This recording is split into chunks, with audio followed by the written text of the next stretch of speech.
तो बच्चों अब हम स्टार्ट करने जा रहे हैं लॉ ऑफ फ्रैक्शन, ठीक है, इसे बोलते हैं घर्षण के नियम।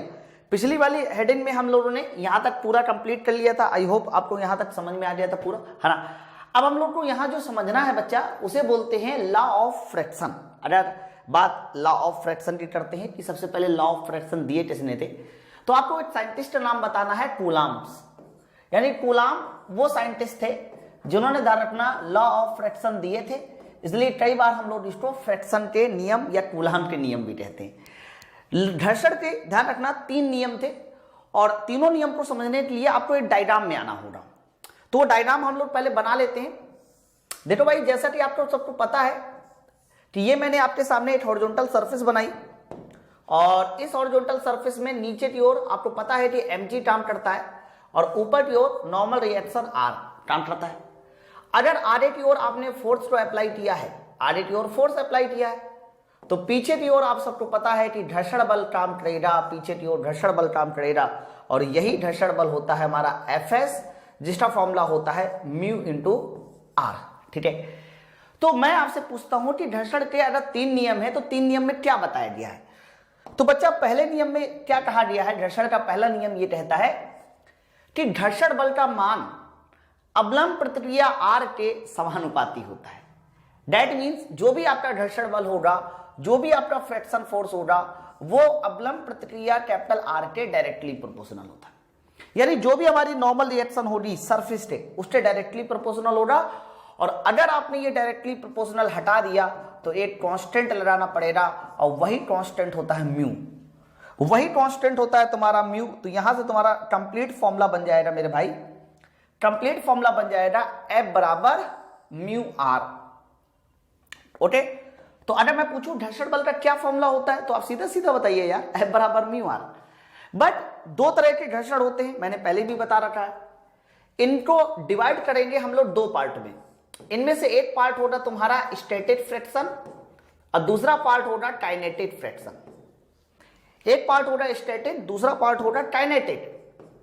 अब स्टैटिक फ्रैक्शन याद करो क्या होता है, तो ये सब मैं बता चुका हूं कि स्टैटिक फ्रैक्शन का मतलब होता है म्यू एस इंटू आर, जो कि लिमिटेड अवस्था में होता है, और एफ के बराबर काइनेटिक फ्रैक्शन बराबर होता है म्यू के इंटू आर। तो घर्षण बल का फॉर्मूला म्यू इंटू आर होता है और एफ एस बराबर mu S into R, F के बराबर म्यू टू इंटू आर। फिर यहां पर मैंने कल भी आप लोगों को ये 2 छोटे छोटे पॉइंट बताए थे कि एफ एस का मान एफ के से ज्यादा होता है और म्यू के का मान या म्यू एस का मान म्यू के से ज्यादा होता है। तो ये 2 छोटे छोटे पॉइंट आपको और याद रखने हैं और कह सकते हो कि यहां से हमारी ये पहला वाला नियम समाप्त हो जाता है। पहला वाला नियम ये है कि जो भी घर्षण बल होगा वो अवलंब प्रतिक्रिया कैपिटल आर के डायरेक्टली प्रोपोर्शनल होगा, है ना। चलिए, तो म्यू, यहां से आप म्यू बराबर पूछा जाए तो एफ बटे आर भी कह देना, जो भी आपको कहना हो, ठीक है। दूसरा देखिए, दूसरा वाला पॉइंट काफी ज्यादा इंपॉर्टेंट है कि घर्षण गुणांक जो आपने कहा, कौन है घर्षण गुणांक, यानी म्यू। म्यू को बोलते हैं घर्षण गुणांक या फ्रैक्शन कोएफिशिएंट। अगर मैं पूछूं कि म्यू क्या है तो आप सीधा सीधा बोलिए कि म्यू का मतलब है यहां घर्षण गुणांक या फिर आप फ्रैक्शन कोएफिशिएंट बोल सकते हैं। तो बच्चा जो हमारा घर्षण गुणांक होता है दैट मींस म्यू होता है, म्यू होता है वो, उसका मान जो है ना वो सतह के क्षेत्रफल पे निर्भर नहीं करता।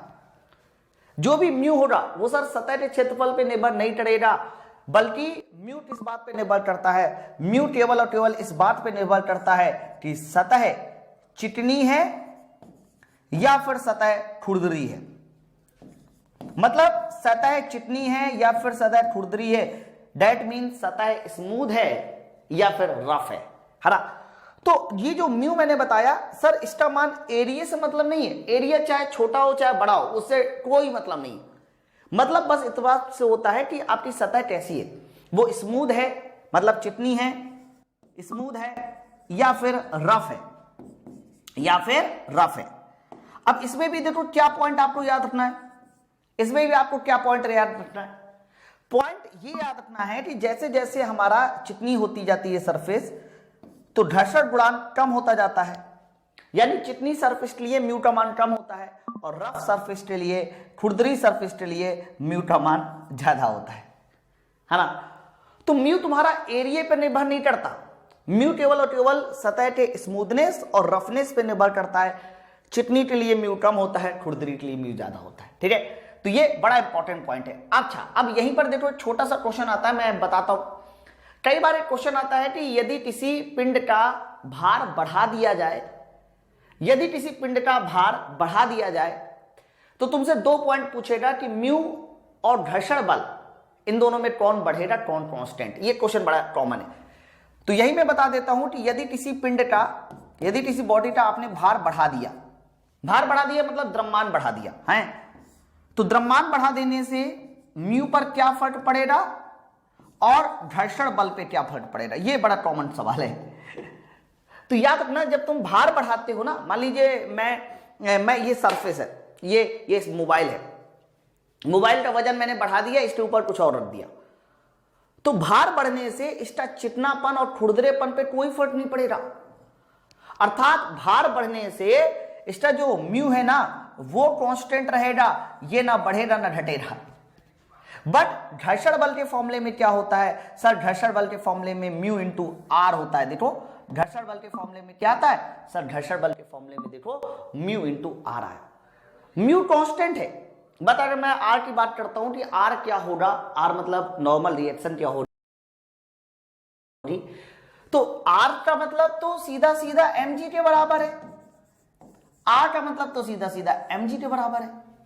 अब अगर आपने भार बढ़ाया तो आर बढ़ जाएगा, आर बढ़ गया तो फ्रिक्शन, ये जो फ्रिक्शन फोर्स है यानी घर्षण बल है सर, ये भी क्या हो जाएगा, बढ़ जाएगा। तो बड़ा कंफ्यूजन होता है इस क्वेश्चन में। क्वेश्चन डायरेक्ट ऐसे आएगा कि भार बढ़ाने से घर्षण गुणांक पे क्या फर्क पड़ेगा या फ्रिक्शन घर्षण बल पे क्या फर्क पड़ेगा। तो घर्षण गुणांक के बारे में पूछा जाए तो तुम सीधा सीधा बताइए कि घर्षण गुणांक कांस्टेंट रहेगा, और घर्षण बल के बारे में पूछा जाए तो घर्षण बल बढ़ जाएगा। बताइए। ओके सर, तीसरा वाला पॉइंट समझाओ जरा। मतलब आप समझ पा रहे हैं ना कि घर्षण गुणांक का मान सतह के क्षेत्रफल पे निर्भर नहीं करता, हाँ, लेकिन एरिया पे निर्भर कौन नहीं करता, घर्षण गुणांक नहीं करता, बट घर्षण बल जरूर करता है। अब देखो, अगर एक एरिया बढ़ा दिया जाए तो मानी बात है उसका भार बढ़ जाएगा, और भार बढ़ जाएगा तो घर्षण बल बढ़ जाएगा। ठीक है, तो ये पॉइंट बड़ा वो पेचीदा है, थोड़ा समझने की कोशिश करना। अगला तीसरा पॉइंट देखिए, घर्षण बल की दिशा पिंड के चलने के विपरीत होती है, या जिस दिशा में पिंड चलना चाहता है उसके विपरीत होती है। सीधी सी बात यह है कि घर्षण बल की जो भी दिशा होगी, अगर वो पिंड आगे की ओर चल रहा है तो पीछे की ओर होगी। अगर ये ना भी चल रहा होता, मान लीजिए कई बार ऐसा भी होता है कि पिंड नहीं चलता और आप इसको खींच रहे हो, चल नहीं रहा, तो चल रहा है या फिर चलना चाहता है। तो जिस डायरेक्शन में पिंड चलता है या फिर चलने का प्रयास करता है ना, चलना चाहता है, उसके कहां होती है, विपरीत होती है। तो घर्षण बल की दिशा हमेशा पिंड के चलने के विपरीत होती है। कभी ऐसा मत कह देना कि बल के विपरीत होती है, नहीं तो सवाल गलत हो जाएगा। मैं एक एग्जांपल देता हूं, देखो जैसे कि अगर आपका यही वाला जो बॉडी है, अगर यही वाली जो बॉडी है वो इधर रखी होती है, ऐसे ये द्रव्यमान रखा होता, और एक घिन्नी की मदद से आप इसको ऐसे खींच रहे होते, तो बल तो तुमने इस डायरेक्शन में लगाया, बट घर्षण बल जो आएगा वो देखिए वो पिंड के चलने के विपरीत दिशा में, यानी यहां आएगा, ये घर्षण बल होगा। तो घर्षण बल बल के विपरीत नहीं है, बल तो ऐसे, उसका विपरीत ऐसे आएगा, चलने के विपरीत है ना। बट मैं आपको एक छोटी सी बात बता दूं, ये पॉइंट हमेशा सही नहीं होता। मतलब आप याद किए रहो, ठीक है, अच्छी बात है, लेकिन हमेशा सही नहीं होता। इसके एक दो जगह पे अपवाद आपको देखने को मिलेंगे हैं। अपवाद इसलिए भी देखने को मिल सकते हैं क्योंकि ये पॉइंट कहीं ना कहीं अधूरा पॉइंट होता है। मैं एक दो अपवाद बताता हूं, कभी आपका आ जाए तो आप सही कर देना। जैसे कि क्वेश्चन आता है कि अगर एक साइकिल का पहिया रोलिंग का मोशन कर रहा है, क्या कर रहा है बच्चा, रोलिंग मोशन कर रहा है, आगे की ओर लुढ़क रहा है। अगर एक साइकिल का पहिया आगे की ओर इस तरीके से रोलिंग मोशन कर रहा है, देख लो, तो तुमसे कहेगा ये जो पॉइंट ऑफ कांटेक्ट है, जिसको मैंने पॉइंट ए कह दिया, इस ए बिंदु पर घर्षण बल की दिशा बताइए। मतलब ये साइकिल का पहिया इस तरीके से रोलिंग मोशन करते हुए आगे बढ़ रहा है। फिर तुमसे कह रहा है कि ये जो पॉइंट ऑफ कांटेक्ट ए है ना, इस पे घर्षण बल की दिशा बताइए। तो ज्यादातर बच्चों को लगता है कि पहिया आगे की ओर जा रहा है तो घर्षण बल पीछे की ओर हो रहा, थोड़ा सा गलत हो जाता है। इसमें समझने का प्रयास करिएगा। देखो इसमें क्या होता है कि इसमें ये जो पॉइंट ऑफ कांटेक्ट है ना, ये ऐसे घूम रहा है। तो ये जो हमारा पॉइंट ऑफ कांटेक्ट है, यानी जो इससे जुड़ा हुआ बिंदु है, ऐसे घूमते समय ये जुड़ा हुआ बिंदु उस समय कहीं ना कहीं पीछे की ओर जाना चाहता है। भाई ऐसे घूम के पीछे की ओर जाना चाहता है। यही रीजन है कि यहां पर जो घर्षण बल की दिशा होती है वो पीछे की ओर ना होके आगे की ओर होती है। यही रीजन है कि यहां पर घर्षण बल की जो दिशा होती है मेरे बच्चा, वो पीछे की ओर ना होके कहां की ओर होती है सर, आगे की ओर होती है। तो याद रखना, पूछा जाता है कई बार कि यदि कोई पहिया प्योर रोलिंग मोशन कर रहा है, मतलब रोलिंग मोशन रोल कर रहा है, उस समय घर्षण बल की दिशा कहां की ओर होगी, तो आपको पीछे नहीं बताना, आपको आगे बताना है। आपको कहां बताना है? आगे। ये एक अपवाद वाला पॉइंट है, कई बार दिशा से रिलेटेड सवाल पूछा जाता है। एक और पॉइंट बड़ा खास होता है, ये वाला पॉइंट बड़ा खास होता है कि मान लीजिए अगर एक आदमी एक खंबे में, मान लीजिए एक आदमी एक खंबे में ऊपर की ओर चढ़ रहा है, ऊपर की ओर चढ़ रहा है ना, तो बताइए घर्षण बल की दिशा कहां होगी? और अगर यही एक आदमी इस खंबे में नीचे की ओर उतर रहा है, तब बताइए घर्षण बल की दिशा कहां होगी? ये भी एक पॉइंट बहुत ज्यादा पूछा जाता है। चढ़ते समय घर्षण बल की दिशा कहां होगी और नीचे उतरते समय घर्षण बल की दिशा कहां होगी? इसमें भी आपको अपवाद मिलेगा, है ना। चलो, तो जैसे कि मैं आपसे पूछूं कि मान लीजिए एक आदमी नीचे उतर रहा है, घर्षण बल की दिशा बताइए। उतरने वाले केस में मैं बताता हूं पहले। तो उतरने वाले केस में क्या है, मैंने ऐसे पकड़ा और ठट ठट ठट ठट उतरता चला गया, तो मेरा मोशन भी नीचे की ओर हो रहा है और मेरा जो mg है, मेरा जो mg वो भी नीचे की ओर लगा है। तो इस कंडीशन में तो घर्षण बल कहां की ओर हो जाता है सर? इस कंडीशन में घर्षण बल ऊपर की ओर हो जाता है।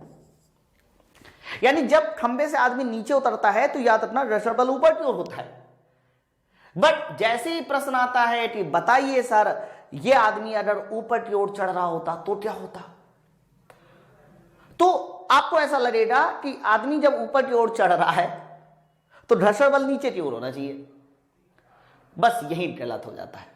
गलत क्यों हो गया सर? अगर आदमी ऊपर चढ़ रहा है तो घर्षण बल नीचे की ओर, तो मैं कहूंगा कि देखो यार, आदमी का भार mg वो भी नीचे की ओर, है ना, घर्षण बल भी नीचे की ओर। तो आप मुझे बताइए, घर्षण बल mg सब नीचे की ओर है, तो आदमी ऊपर चढ़ कैसे रहा है? फिर भाई एक चीज आगे हो तो दूसरी चीज पीछे। जैसे कि यहां नीचे उतरते समय नीचे हमारा mg है तो ऊपर घर्षण बल तो जब भी कभी आपको घर्षण बल की सही दिशा निकालनी हुआ करे, तो ये चलने वाला कॉन्सेप्ट कहीं ना कहीं आपको धोखा दे जाता है। बट सही दिशा निकालने का एकदम सटीक तरीका ये होता है कि जहां पर भी मोशन हो रहा हो, जहां पर भी मोशन हो रहा हो, उसको एकदम चिकना कर दो, एकदम चिकना कर दीजिए। एकदम चिकना का मतलब एकदम चिकना कर दीजिए। और जैसे ही आप चिकना कर दोगे, फिर आप देखो कि बॉडी का मोशन कहां की ओर होता है। चिकना कर देने के बाद देखिए बॉडी का मोशन कहां की ओर होता है, उसके विपरीत कीजिए। हाँ, जैसे कि ये अगर आदमी ऊपर चढ़ रहा था या नीचे उतर रहा था, एकदम चिकना कर देते, नीचे उतरता तो घर्षण बल ऊपर। इधर आइए, अब ये आदमी ऊपर चढ़ रहा है, दूसरा वाला ये आदमी ऊपर चढ़ रहा है, मैंने कह दिया, मैंने खंबा एकदम चिकना कर दिया, चिकना चढ़ो बेटा तुम। तो जैसे वो चढ़ेगा ऊपर की ओर, सरफेस एकदम चिकनी हो चुकी है, तो तुरंत आदमी नीचे की ओर आएगा, और तुरंत आदमी नीचे की ओर आएगा। तो इसलिए इस कंडीशन में भी घर्षण बल कहां की ओर होता है सर? इस कंडीशन में भी घर्षण बल ऊपर की ओर होता है। ये अपवाद है। तो आदमी चाहे ऊपर चढ़े चाहे नीचे उतरे, दोनों ही कंडीशन में घर्षण बल ऊपर की ओर। ठीक है, तो आपको बस इतना समझना होता है कि घर्षण बल की दिशा निकालनी है ना, तो आप उस सरफेस को पहले तो एकदम चिकना कर दो, एकदम स्मूथ कर दीजिए। फिर जहां वो फिसलना चाहता है उसके जस्ट विपरीत कर दीजिए। तो सही स्टेटमेंट ये होता है, लेकिन किताबों में यही लिखा होता है, इसलिए मुझे भी यही पढ़ाना पड़ता है ना। तो इसका और भी एग्जाम्पल है मेरे पास। तो ये 3 नियम है, हालांकि अभी एक मैं एग्जाम्पल और दूंगा इसी बात का। तो ये कुछ ऐसे अपवाद है, अगर एग्जाम में पूछे जाए, गलती मत कर देना, नहीं तो प्रश्न हो जाएगा गलत। साइकिल अगर चल रही है या साइकिल का पहिया प्योर रोलिंग मोशन कर रहा है, तो ध्यान रखना घर्षण बल की दिशा आगे की ओर, चढ़ने और उतरने वाले सवालों में घर्षण बल हमेशा ऊपर की ओर होता है ना, और स्लाइड कर रहा है तो वो तो विपरीत हो ही जाएगा। ठीक है, चलो और आगे देखिए, इसको नोट डाउन कर लेना सब लोग। हाँ, अब ये वाला पॉइंट देखिए, ये क्या है सर, ये हेडिंग का नाम है minimum effort on rough horizontal surface, खुरदरी क्षैतिज सतह पर न्यूनतम प्रयास। लेकिन न्यूनतम प्रयास किसके लिए आपको लगाना है, तो आगे लिख लेना खींचने के लिए। मैं बताता हूं ये क्या है, खींचने के लिए। ध्यान से सुनना, ये भी बड़ा इंपॉर्टेंट पॉइंट है और इसको भी आपको डायरेक्ट याद होना चाहिए कि भाई ये है क्या, एक्चुअली में ये है क्या। जैसे कि मैं आपके सामने इस तरह से एक हॉरिजॉन्टल सरफेस बना दिया, मैंने आपके सामने इस तरह से एक हॉरिजॉन्टल सरफेस बना दिया, ठीक है, और मैंने आपके सामने इसमें एक बॉडी भी रख दी, एक ब्लॉक रख दिया, एक पिंड रख दिया, एक पिंड रख दिया।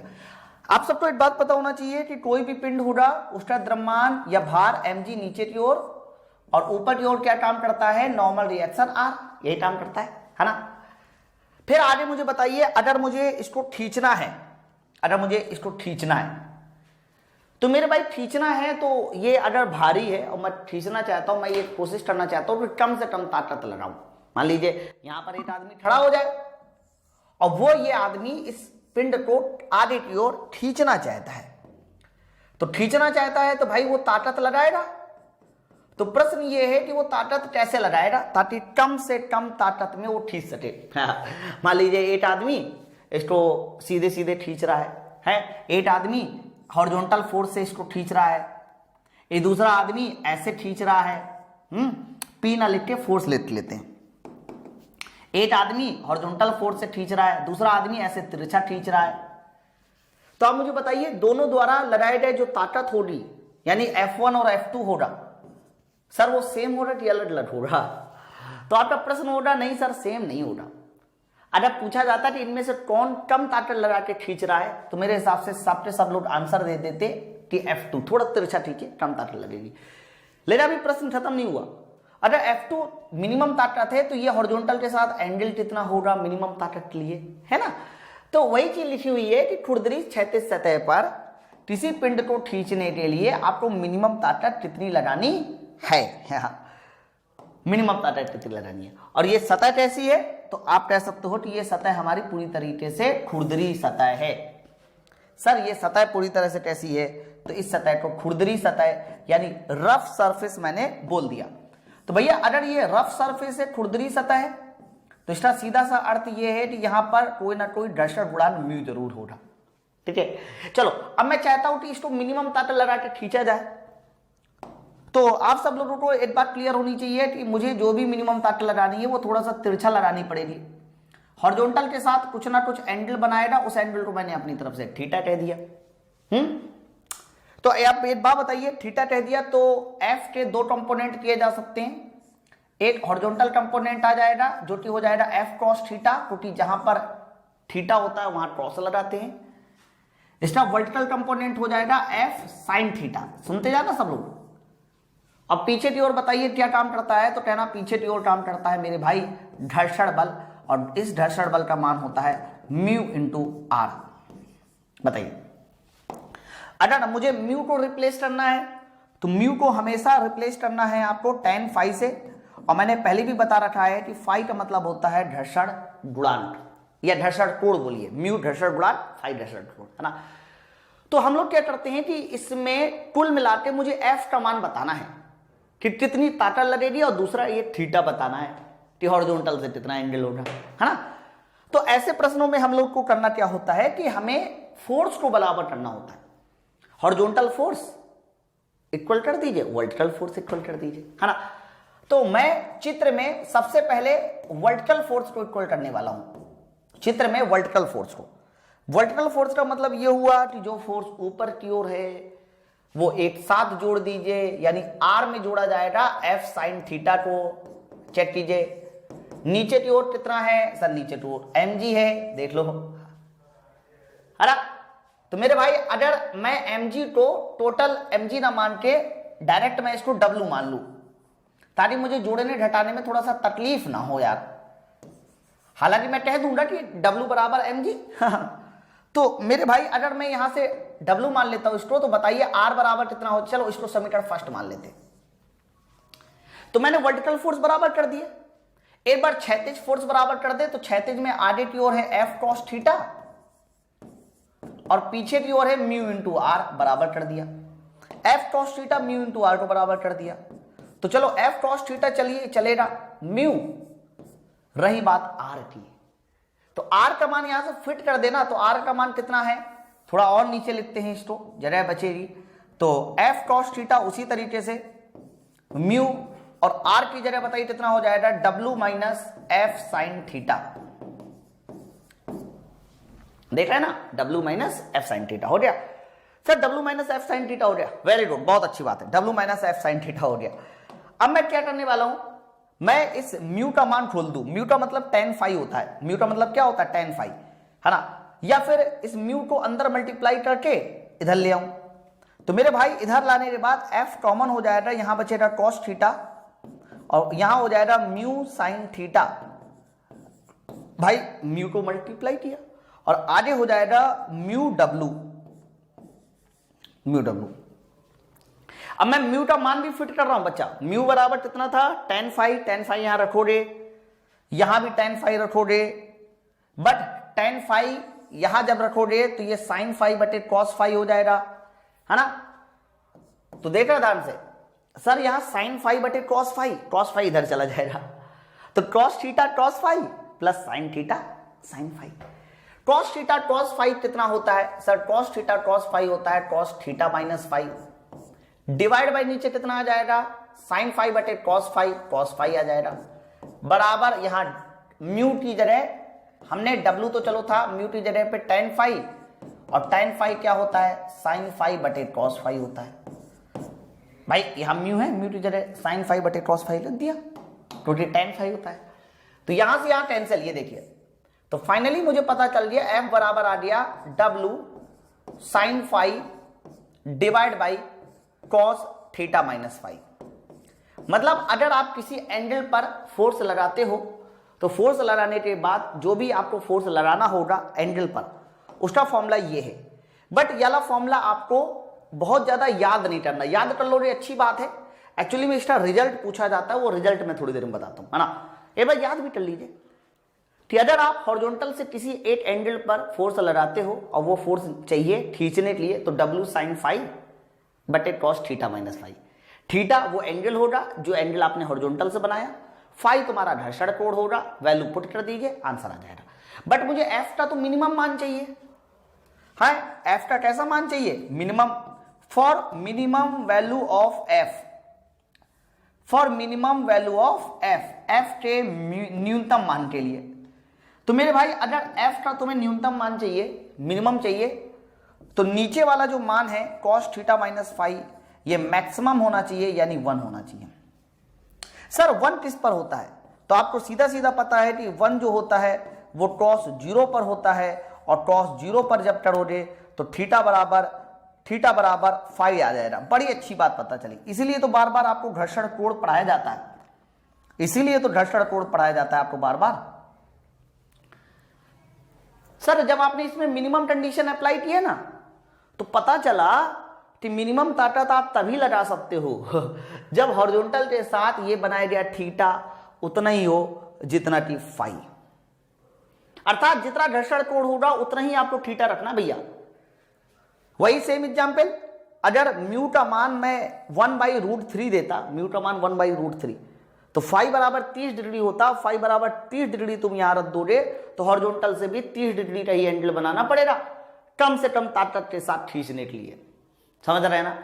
म्यू बराबर अगर मैं यहां पर 1 कर देता, 1, तो फाई बराबर 45 हो जाता, तो 45 डिग्री का एंगल बनाना पड़ता मिनिमम ताकत से खींचने के लिए, ठीक है।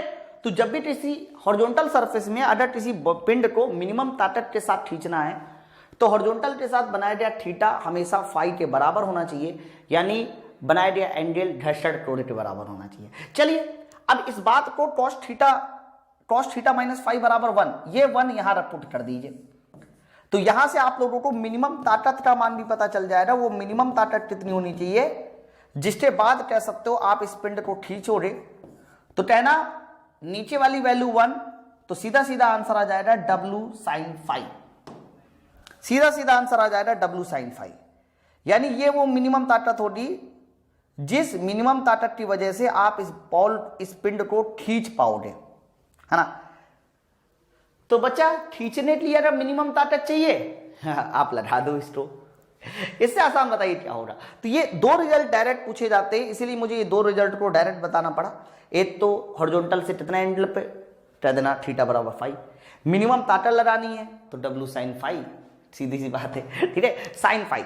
अच्छा अब आगे सुनो, इसको नोट डाउन कर लेना। इस पर एक छोटा सा नन्ना सा प्रश्न है, इसको सॉल्व करके देते। 500 न्यूटन का एक पिंड क्षैतिज सतह में रखा है, यानी 500 न्यूटन। तो डायरेक्ट इन्होंने कह दिया कि भैया देखो मैंने द्रव्यमान नहीं लिया, डायरेक्ट 500 न्यूटन W बता दिया। इस पिंड को गतिशील किया जाता है, लगाए जाने वाला न्यूनतम इफर्ट यानी मिनिमम ताकत तुमसे पूछी जा रही है, और देखो इन्होंने लास्ट में म्यू भी दे दिया कितना है ना, उसकी दिशा भी ज्ञात कीजिए, उसकी दिशा भी ज्ञात कीजिए। तो आसान सवाल है, कठिन नहीं है ना। ये तुम्हारा पिंड ब्लॉक हो, सरफेस हो गई, ये तुम्हारा ब्लॉक हो गया। ब्लॉक में नीचे की ओर क्या काम करता है सर W, ऊपर की ओर R, मिनिमम ताकत से साथ खींचना है तो हॉरिजॉन्टल से कितना एंगल बनाना पड़ेगा सर थीटा, बट थीटा कितना होता है सर, थीटा उतना ही होता है जितना कि फाई। चलो म्यू बराबर कितना है 1/√3, मैंने एक बार नहीं 10-10 बार पढ़ाया है। म्यू बराबर 1/√3, tan फाई बराबर 1/√3, तो फाई बराबर कितना हो जाएगा 30 डिग्री। यानी हॉरिजॉन्टल से कितने एंगल पर आपको बल लगाना पड़ेगा 30 डिग्री के एंगल पर मिनिमम ताकत के लिए, है ना। बट मिनिमम ताकत का मान भी पूछा है, पीछे की ओर घर्षण बल आएगा, पीछे की ओर घर्षण बल आएगा, बट इन्होंने मिनिमम ताकत का मान भी पूछा है कि वो मिनिमम ताकत भी कितनी होनी चाहिए ये भी मुझे बताओ, समझ रहे ना। तो मिनिमम ताकत निकालने के लिए क्या करना है, तो मिनिमम ताकत के लिए आपको अभी भी फॉर्मूला बताया गया है कि मिनिमम ताकत का फॉर्मूला आया था W sin phi, चेक कर लो चाहे W sin phi। तो जल्दी से पुट कीजिए और जल्दी से बताइए कि W sin phi का मान कितना आना चाहिए। तो मिनिमम ताकत W का मान 500 न्यूटन, फाई तुम्हारा 30, साइन 30, और साइन 30 होता है 8/2, और जैसे ही तुम 8/2 सॉल्व कराओगे तो देख लो मिनिमम ताकत का मान पता चल जाएगा 250 न्यूटन। यानी इस पिंड को आगे की ओर खींचने के लिए तुम्हें कम से कम 250 न्यूटन की ताकत तो होनी ही चाहिए शरीर में। हाँ, अगर 250 न्यूटन की ताकत नहीं लगा पा रहे हो तो माफ करना भैया, थोड़ा खा पी के आ जाओ, तब आप इसको खींच पाओगे। हाँ, हो सकता है कि कोई मिनिमम ताकत नहीं लगाना चाहता, ये एंगल नहीं रखना चाहता, तो हॉरिजॉन्टल खींच सकता है, लेकिन थोड़ी सी ज्यादा ताकत लगानी पड़ेगी। मिनिमम ताकत लगानी है तो उतना ही एंगल बनाना हॉरिजॉन्टल के साथ जितना कि तुम्हारा घर्षण कोण होगा, और वो मिनिमम ताकत कितनी होती है W sin phi होती है, ठीक है। तो ये हमारा कह सकते हो इस पर रिलेटेड न्यूमेरिकल था। अब इसके बाद नेक्स्ट हेडिंग है आपके पास गोलाकार सतह पर कीटों का संतुलन। ये बहुत इंपॉर्टेंट हेडिंग है। अब इस हेडिंग में क्या पढ़ना है मैं बताता हूं। ये हेडिंग आपको फिर से फ्रिक्शन एंगल का एक एप्लीकेशन बताएगी। ये हेडिंग फिर से आपको एक फ्रिक्शन एंगल का क्या बताएगी, एप्लीकेशन बताएगी। चलो अब ध्यान से सुनना, इस हेडिंग में आपको क्या समझना है, ठीक है, ध्यान से देखिएगा। मान लीजिए मैंने आपके सामने इस तरह का एक स्फेरिकल सरफेस बना ली, मतलब गोलाकार सतह बना ली। ये मेरी गोलाकार सतह है। अब गोलाकार सतह है तो मैं इसको एक काम करता हूं कि इस गोलाकार सतह में कुछ चीजें मैं हटा देता हूं, ऊपर कुछ चीजें हटा देता हूं। ये मैंने गोलाकार सतह की कुछ चीजें हटा दी है। ये गोलाकार सतह है, मैंने इसलिए हटाया इसको क्योंकि कई बार आपको गोलाकार सतह बोलेगा जरूर, बट आपको हो सकता है कटोरा बोल दे हैं। और मैंने हटाया इसीलिए भी क्योंकि मुझे इसके अंदर कीड़े को चलाना है, कीड़े को चलाना है। अगर मैं पूरा रखता तो आप कहते कीड़ा अंदर कैसे पहुंच गया, है ना। तो ये मान लीजिए गोलाकार सतह है और ये रहा इसका सेंटर, और ये जो सरफेस है ना ये रफ है। कैसी बच्चा, रफ। और मैंने पहले ही बता रखा है रफ का मतलब होता है कि घर्षण होगा, और घर्षण है तो इसका घर्षण गुणांक मैंने म्यू मान लिया। कितना मान लिया, म्यू, है ना। ये रफ सरफेस है, घर्षण गुणांक म्यू। फिर इसके अंदर एक छोटा सा नन्ना सा बेचारा सा कीड़ा है, और ये कीड़ा क्या करता है, मैं थोड़ा सा वर्टिकल एक्सिस खींच लेता हूं ताकि आपको समझ में आए। मैंने इस पे क्या किया है, एक इस तरीके से वर्टिकल एक्सिस खींच ली, ये मेरी वर्टिकल एक्सिस है। ओके, अब होता क्या है कि ये जो सेंटर मैंने बताया, यहां पर एक छोटा सा नन्हा सा कीड़ा है, ये है हमारा कीड़ा। आपको इसको कीड़ा बोल दीजिए, चींटी बोल दीजिए, चीटा बोल दीजिए, ट्रॉटरोज बोल दीजिए, कुछ भी बोल दीजिए। ये बेचारा कीड़ा इसकी इंटरनल सरफेस पे, आंतरिक सतह पे धीरे धीरे धीरे धीरे चढ़ना शुरू करता है। बट मैं आपको बता दूं, एक तो ये चढ़ता है केवल और केवल घर्षण की वजह से, ऐसे चढ़ना, लेकिन एक ये निश्चित लिमिट तक ही ये कीड़ा चढ़ सकता है, इसके बाद नहीं चढ़ सकता, है ना। इसको मैंने अपनी तरफ से ओ कह दिया, इसको मैंने ए कह दिया, और जिस निश्चित ऊंचाई तक ये चढ़ सकता है उसको मैंने बी कह दिया। क्यों? क्योंकि और ऊपर चढ़ेगा तो वो कहीं ना कहीं एक पोजीशन ऐसी आएगी जो अपने भार के एकदम परपेंडिकुलर होगा, जिसकी वजह से वो अपनी भार की वजह से कि पूरा का पूरा गिर ही जाएगा। हाँ, गिर ही जाएगा, नहीं गिरेगा तो लुढ़क जाएगा। एक होता है फिसलना, देखो चढ़ेगा फिसलेगा, चढ़ेगा फिसले। एक होता है लुढ़कना, टॉपलिंग। टॉपलिंग का मतलब गया था ताकत लगा के इतना साल परपेंडिकुलर हो गया, उल्टा होके लुढ़की गया, है ना, समझ रहे ना। तो एक होता है स्लाइड करना, एक होता है लुढ़कना, है ना। तो ये चलना यहां से शुरू करेगा और ज्यादा से ज्यादा एक निश्चित ऊंचाई तक चढ़ सकेगा। तो तुमसे कई बार एग्जाम में पूछा जाता है कि बताइए वो निश्चित ऊंचाई कितनी होनी चाहिए जहां तक वो चढ़ सकेगा। इसके लिए आपको रेडियस दे देगा और इसके लिए आपको बता देगा कि म्यू कितना है। तो याद रखना, शुरुआत हुई थी नीचे से, चढ़ गया पॉइंट बी तक, तो उतनी ऊंचाई तक चढ़ सकेगा जितनी ऊंचाई में ये बनने वाला एंगल फाई हो जाए। इस बात को आप याद कर लो डायरेक्ट, हालांकि मैं प्रूव भी कर सकता हूं, कोई बड़ी बात नहीं है। सर ये उतनी ऊंचाई तक चढ़ सकता है कि जितनी ऊंचाई में ये वर्टिकल के साथ बनाया गया एंगल कितना हो जाना चाहिए, फाई, इससे ज्यादा नहीं, घर्षण कोण के बराबर होना चाहिए। बस आप इस बात को बस इतना याद कर लो, ये केवल और केवल उतनी ऊंचाई तक चढ़ सकता है जितनी ऊंचाई में वर्टिकल के साथ बनाया गया एंगल फाई हो जाए, घर्षण कोण। ये निकल आएगा मेरे पास, जैसे कि मैं फिर वही एग्जाम्पल, म्यू का मान 1/√3 मान लू, फाई 30 डिग्री हो जाएगा, बस 30 डिग्री तक चढ़ सकता है, इससे ज्यादा नहीं, है ना। अच्छा, एक दो चीजें और भी आपको समझनी पड़ेगी। यहां पर समझना पहले ये पॉइंट पड़ेगा कि इस कीड़े का जो वेट है mg, वो नीचे की ओर काम करेगा। ओके, फिर इस mg के तुम्हें दो कंपोनेंट करने पड़ेंगे, इस mg के तुम्हें दो कंपोनेंट करने पड़ेंगे, एक तो इस डायरेक्शन में, दूसरा इस डायरेक्शन में, है ना। पहला ये डायरेक्शन, दूसरा ये डायरेक्शन, है ना। अगर मैं एंगल की बात करता हूं, अगर ये एंगल फाई है तो मेरे भाई ये वाला एंगल भी फाई हो जाना चाहिए, साफ साफ दिखाई दे रहा है। तो ये हो जाएगा mg cos फाई और ये हो जाएगा mg sin फाई। अब mg sin फाई की वजह से वो नीचे आना चाहता है मेरे भाई, बट होगा क्या, घर्षण बल की दिशा पीछे साइड हो जाएगी। मैंने पहले भी कहा था घर्षण बल का यह भी एक अपवाद है दिशा बताने का। याद करो, मैंने हमेशा बताया है कि जब भी कभी तुम्हें घर्षण बल की दिशा निकालनी हो कहीं पर भी, तो उस सतह को एकदम चिकना कर दो, फिर ये देखो कि वो फिसलना कहां चाहता है, और फिर ये देखो कि उसके विपरीत दिशा कहां होनी चाहिए। अगर मैं इसको एकदम चिकना कर दूं तो ये कीड़ा नीचे की ओर आना चाहता है, अर्थात घर्षण बल पीछे साइड हो जाएगा। तो हमेशा कई बार ये भी क्वेश्चन आता है कि अगर एक कीड़ा जो है सरफेस पे, इंटरनल सरफेस पे ऊपर की ओर चढ़ रहा है, तो बताइए घर्षण बल की दिशा कहां होनी चाहिए। तो आपको बताना है टेंजेंट में ऊपर की ओर, स्पर्श रेखा में ऊपर की ओर, नीचे नहीं कर देना, ध्यान रखना। चिकना होगा तो कीड़ा नीचे की ओर आएगा, अर्थात घर्षण बल ऊपर की ओर। अब ये मत कहना कीड़ा ऊपर जा रहा है, नहीं, ये कॉन्सेप्ट जो है ना चढ़ने वाले सवालों में हमेशा गलत होता है, ठीक है। तो बस इतना याद रखना कि ये उतने ही एंगल तक चढ़ सकता है जब ये एंगल वर्टिकल के साथ बनाया गया एंगल फाई होना चाहिए। प्रूफ भी कर सकते हैं, कोई बड़ी बात नहीं है, कोई बड़ी बात नहीं है। रेडियस तो हमने आर कह ही दिया है।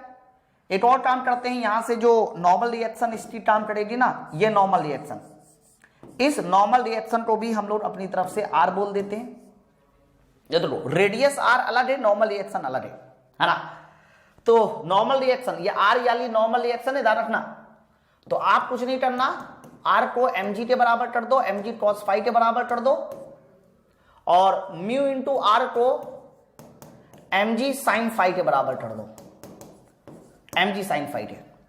और अगर ये वाला r की वैल्यू उठा के यहां पुट कर दी जाए, mg cos phi रख दी जाए, और यहां पर mg sin phi पहले से भी था, है ना, तो आप देखिए यहां से mg कैंसल आउट हो जाएगा, तो म्यू बराबर कितना हो जाएगा, कुछ मिस्टेक कर रहे हैं हम लोग, मिस्टेक ये कर रहे हैं इसमें कि हमने पहले से ही इसको फाई मान रखा, तो पहले से फाई ना मानो, पहले से आप इसको मान लो थीटा, पहले से आप इसको क्या मानो सर, पहले से आप इसको मानो थीटा, तो जब थीटा मानोगे तो ये सब थीटा थीटा हो जाएगा। चलो कोई नहीं, आप उसको याद कर लो, थीटा मान के कर लेना, हो जाएगा ना, बस इतना याद रखो ये फाई होना चाहिए, ठीक है, आगे बढ़ा जाए, है ना। और कोई बड़ी बात नहीं, जैसे मैं इसको थीटा मान लूं, तो ये mg sin थीटा बराबर नॉर्मल रिएक्शन r हो जाएगा, म्यू इंटू आर बराबर mg cos थीटा हो जाएगा, mg sin थीटा नहीं, mg cos थीटा बराबर r हो जाएगा। ये देखो ये वाला बराबर कर देंगे। उसके अलावा आप कह सकते हो कि क्या हो जाएगा, उसके अलावा mg sin थीटा बराबर म्यू इंटू आर, और r की जगह पे फिर से mg cos थीटा, मैंने थीटा मान के कैलकुलेशन कर रहा हूं आपको, है ताकि मैं समझा सकूं कि ये कहां से आया, ऐसे कर देंगे।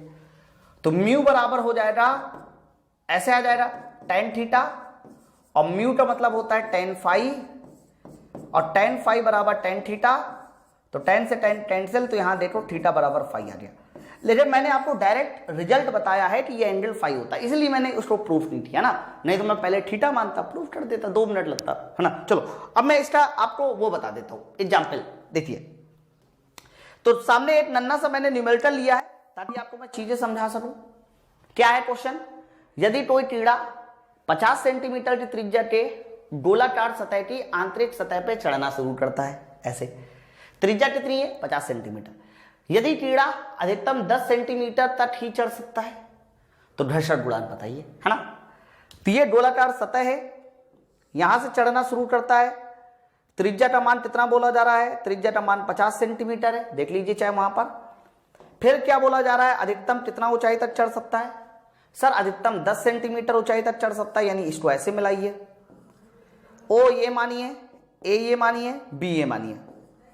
अधिकतम कितनी ऊंचाई तक चढ़ सकता है, सवाल में लिखा है अधिकतम 10 सेंटीमीटर ऊंचाई तक चढ़ सकता है, यानी ये अधिकतम 10 सेंटीमीटर ऊंचाई तक चढ़ सकता है, यानी ये कितना हो जाएगा सर, ये 10 सेंटीमीटर ऊंचाई तक चढ़ गया।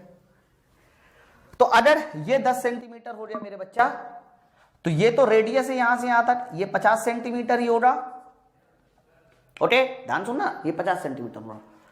और अगर ये अधिकतम 10 सेंटीमीटर ऊंचाई तक चढ़ सकता है, तो मेरे भाई यहां से लेकर यहां तक ये कितना होगा, तो कहना 10 सेंटीमीटर ऊंचाई हो गई, पूरा 50 था क्योंकि रेडियस, तो ये कितना हो जाएगा सर, ये हो जाएगा 40।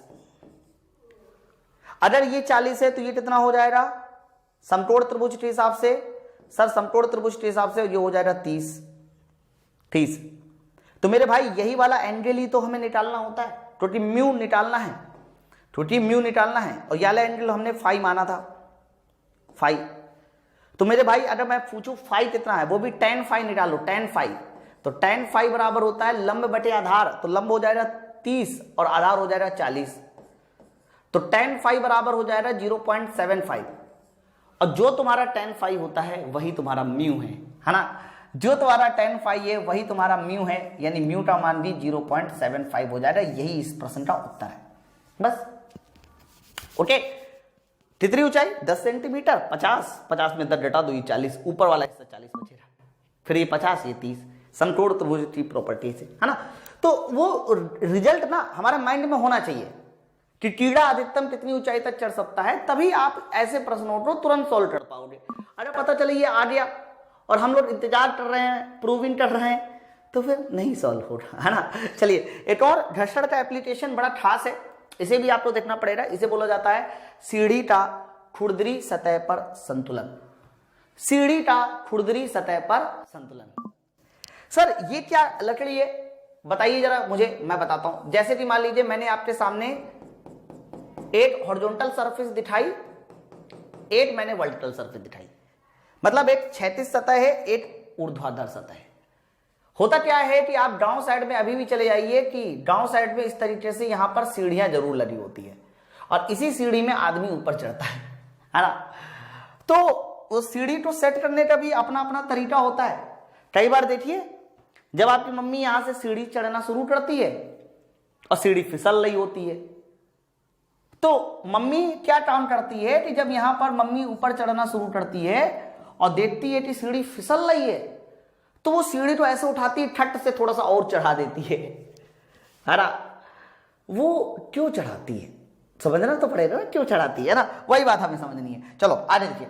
तो मान लीजिए मैंने आपके सामने एक सीढ़ी दिखाई, ये पॉइंट मैंने ओ मान लिया, सीढ़ी का ये वाला सिरा मैंने ए मान लिया और सीढ़ी का ये वाला सिरा बी मान लिया। ध्यान से सुना, थोड़ा घर्षण गुणांक के बारे में बात करेंगे। ये जो क्षैतिज सतह है इसका घर्षण गुणांक मैंने μ1 मान लिया क्योंकि अलग अलग भी हो सकता है, और ये जो ऊर्ध्वाधर सतह है इसका घर्षण गुणांक मैंने μ2 मान लिया। इस ऊर्ध्वाधर सतह का घर्षण गुणांक मैंने कितना माना सर, μ2 माना। अब आप जल्दी से बताइए कि अगर ये सीढ़ी में आदमी चढ़े और सीढ़ी फिसलना शुरू कर दे, तो सीढ़ी फिसलना शुरू कर देगी तो बिंदु ए कहां की ओर जाएगा, तो कहना बिंदु ए अगर सीढ़ी फिसलेगी, सीढ़ी ऐसे फिसले तो बिंदु ए देखो यहां भागेगा, बिंदु बी नीचे, तो बिंदु बी यहां की ओर भागेगा, जिसकी वजह से घर्षण बल इस पर पीछे की ओर आ जाएगा μ1 × r या μ1 × r1 है ना। तो बिंदु ए दूर की ओर भागेगा, बट देखिए घर्षण बल अपोजिट डायरेक्शन में। अच्छा, बिंदु बी कहां जाएगा, तो जब ये फिसलना शुरू करेगी ऐसे, ये बिंदु ए इधर, बिंदु बी नीचे, बिंदु बी नीचे आएगा, लेकिन घर्षण बल की दिशा कहां होगी सर, इसमें ऊपर की ओर हो जाएगी μ2 × r2, μ2 × r2। कुछ ना कुछ तो रिएक्शन होगी, यहां की रिएक्शन अलग, वहां की रिएक्शन अलग होगी, हाँ सेम नहीं होगी। तो सबसे पहले तो घर्षण बल की दिशा तुमसे पूछता है और साथ साथ ये भी पूछता है कि बिंदु ए और बिंदु बी कहां की ओर फिसलना चाहेगा, है ना। तो ये याद रखना। हाँ, तीसरी चीज सुनिए, तीसरी चीज में आप लोगों को अगर ये एंगल थीटा है जो कि एकदम संतुलन का एंगल है, एकदम संतुलन का एंगल थीटा है, ठीक है, तो ये थीटा निकालने का भी फॉर्मूला आना चाहिए कि अगर मैं संतुलन की स्थिति में ये थीटा तुमसे पूछूं, अगर मैं पूछूं कि संतुलन की स्थिति में बताइए इस थीटा का मान कितना होना चाहिए संतुलन की स्थिति में, तो संतुलन की स्थिति में याद रखना इस थीटा का जो मान होता है मेरे भाई, इस थीटा का मान tan थीटा बराबर होता है, वो होता है 1 - μ1 μ2 डिवाइड बाई 2 μ1। सिर्फ इतना याद रखना है, संतुलन की स्थिति में इस थीटा का जो मान होता है वो μ1 μ2 1 - μ1 μ2 डिवाइड बाई 2 μ1, इतना याद रखना। हाँ, ये भी तुम्हें याद होना चाहिए कि μ1 जमीन वाला घर्षण गुणांक है और μ2 दीवार वाला है ना। अब देखो, अगर तुमने दीवार वाला घर्षण गुणांक 0 कर दिया, मतलब दीवार एकदम चिकनी है, दीवार वाला घर्षण गुणांक 0 कर दिया, यानी दीवार कैसी है चिकनी, तब भी देखिए tan थीटा का कुछ ना कुछ फॉर्मूला आएगा और वो आएगा 1/2 μ1, क्योंकि μ2 0 हो चुका होगा उस समय, देख लो हो जाएगा। बट अगर इसका उल्टा हो जाए, उल्टा हो जाए तो मतलब ये है कि सर अगर जो है μ1 0 हो गया, मतलब जमीन चिकनी हो गई, इसको क्या बोलोगे, जमीन चिकनी हो गई।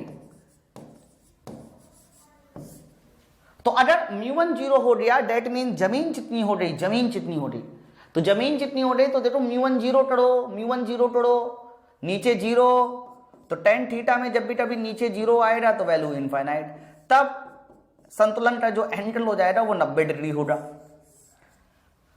हालांकि 90 डिग्री में कोई भी आदमी सीढ़ी पे चढ़ नहीं सकता। आप ये खुद सोचो कि अगर मैं इसको ऐसे कर दूंगा तो क्या आदमी ऊपर चढ़ सकता है, नहीं ना, है ना। तो आपको ये समझना पड़ेगा कि अगर दीवार चिकनी है या दीवार चिकनी है, ये μ2 0 है, तब भी सीढ़ी को जमीन में टिकाकर चढ़ा जा सकता है।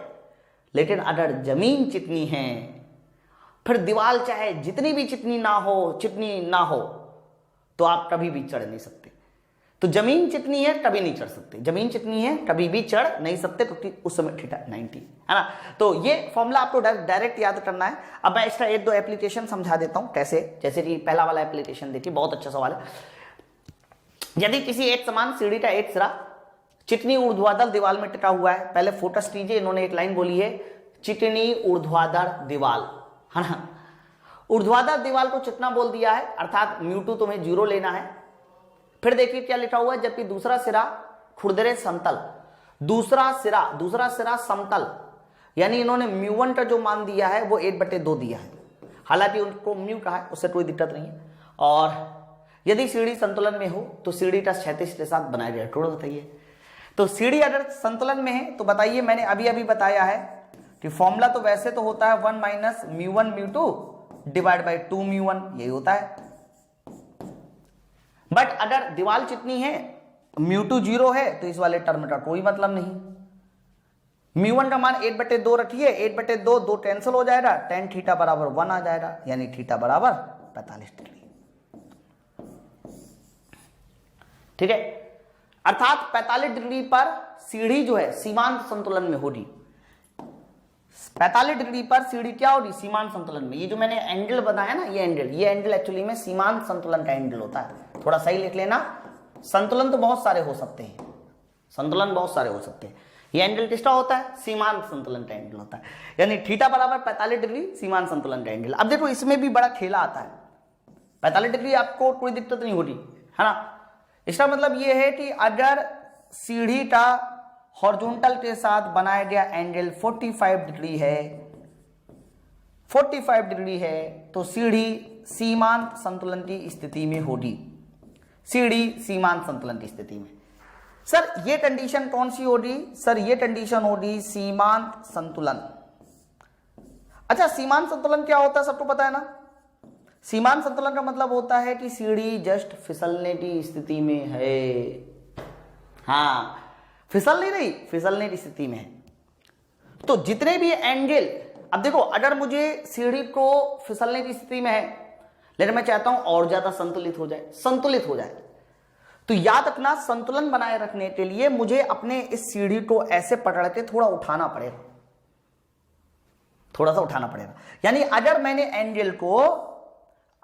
एंगल को सीढ़ी को थोड़ा सा एंगल ऐसे कर दिया, यानी ये एंगल बढ़ाकर जो है 45 से ज्यादा कर दिया, या मैंने फॉर एग्जांपल मैंने 60 डिग्री मान लिया, कितना मान लिया, 60 डिग्री। बताइए, तो 36 के साथ बनाए गए एंगल बढ़ा देने के बाद 45 के बाद 60 डिग्री मैंने कर दिया। आप खुद सोचो, अपने एक्सपेरिमेंट से सोचो, मान लो आप इस सीढ़ी पे ऐसे चढ़ रहे हो, डो तुम्हें लगा सीढ़ी फिसलने वाली है, तुमने क्या किया, सीढ़ी पकड़ा, ठट से ऊपर चढ़ा दिया, एंगल बढ़ा दिया, मतलब तो सीढ़ी संतुलन में हो जाएगी ना। तो ये कंडीशन होती है तुम्हारा संतुलन वाली कंडीशन, ये होती है संतुलन वाली कंडीशन।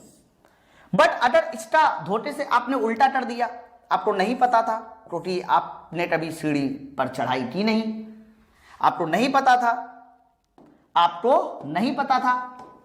आपने जब 45 डिग्री पर देखा कि भैया डुड कर रही है, तुमने एंगल बढ़ाने की बजाय एंगल और कम कर दिया, एंगल कर दिया 30 डिग्री।